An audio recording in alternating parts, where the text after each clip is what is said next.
How to fix Redmi Note 13 Do Not Disturb keeps turning on. So let's start the video. First of all, open settings. In settings, scroll down and then click on sound and vibration.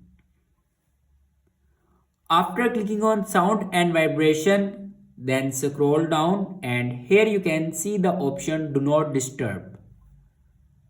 Now here you can turn off your schedule Do Not Disturb.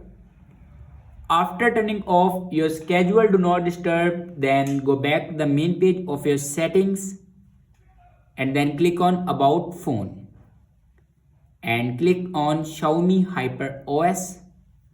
Now here you can check your updates. If it doesn't update to latest version, then update it to latest version.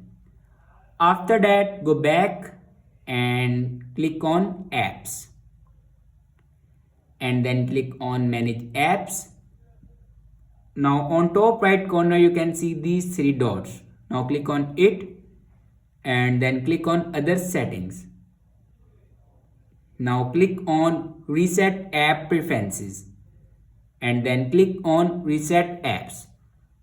After reset the app preferences, your problem will be fixed.